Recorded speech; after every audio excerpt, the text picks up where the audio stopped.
Look at Neri's sign. This is breaking my heart. This is very interesting.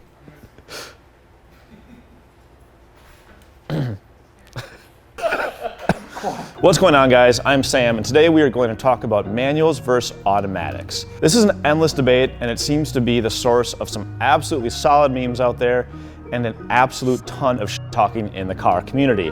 Now, all of this shit talking is really coming from the guys with the manuals telling everyone with an automatic that they are an inferior human being. It's kind of like us PC players reminding console players that their gaming system is cute. Like, it's just kind of the way it is.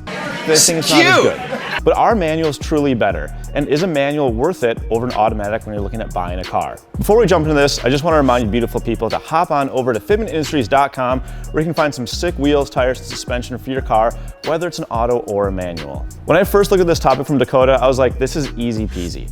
I know the answer to this. I'm a car guy, and I know that manuals are the path of the chosen ones. Automatics are just for babies. Then I started thinking about automatics and how far they've actually come, especially in recent years. And I realized this is definitely a topic worth talking about. First, let's define what I mean by a manual and what I also mean by an automatic, because technology over the last 20 years has honestly kind of blurred the lines between the two. In my opinion, and you guys listen to me here, a manual has to have a clutch.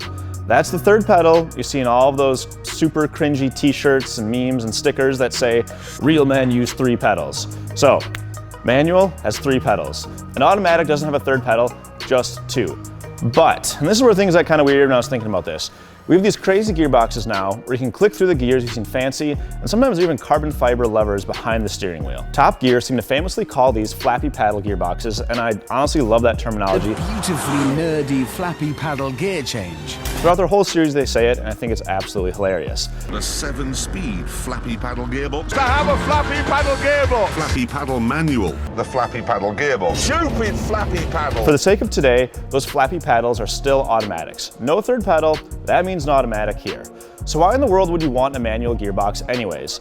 Aren't we advanced enough to have gears selected for us in a day and age where I can have someone do my shopping for me and toss into the trunk of my IS300 at Walmart when I get there, just through an app? Well, the reason all of us car purists want to fall back on this is the fact that you really feel more connected with the car with a manual. Man and machine become one with a manual gearbox.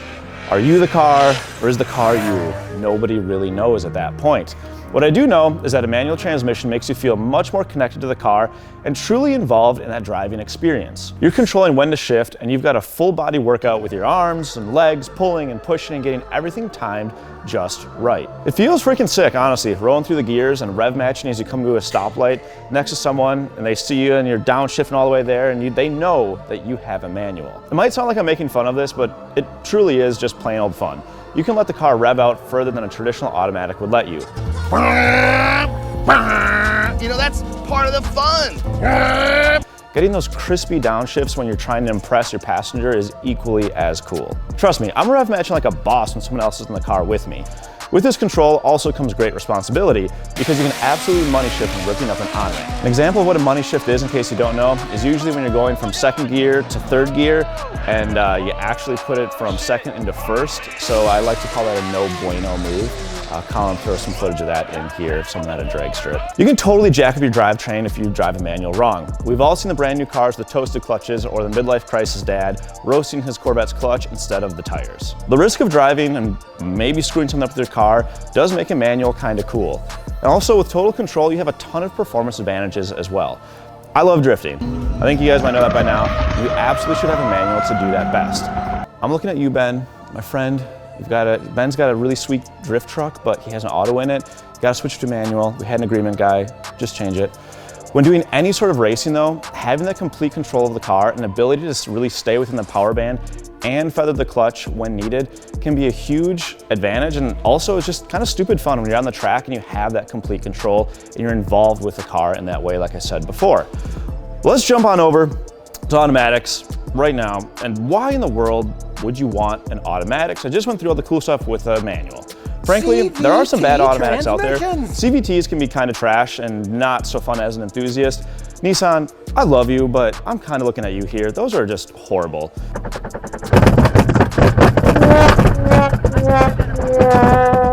But autos can be great. Look at drag racing, for instance. There are a ton of guys out there running some insane quarter-mile times that are only possible with lightning quick shifting of an automatic. A human just can't be that quick. Plain and simple, there's really no argument there unless you're the Flash. Also, in my classification of an automatic, those flappy paddle gearboxes can really be fun if they are done right. So let me tell you about that.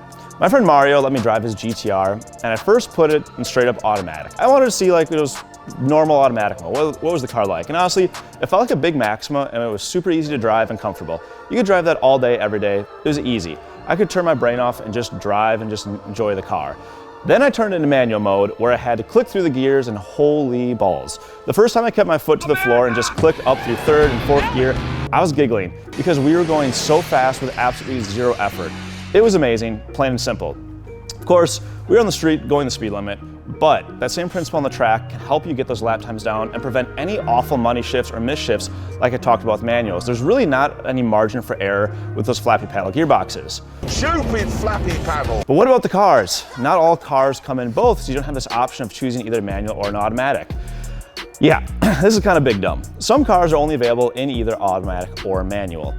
The new Supra is kind of a big deal. And the fact that it didn't debut in a manual was honestly crazy to some people. It caused this huge rift in the car community. Side note though, I freaking love Dakota Supra, and that car is absolutely dream level car for me and super cool to have. I said that because Dakota's bricked up now. The Type R is available for sale right now and only manual. This might change the next generation, but it goes to show how people are liking new automatics with the flappy paddle gearboxes. Stupid flappy paddle. Manual swapping is pretty darn common and something a lot of people do to cars with automatics.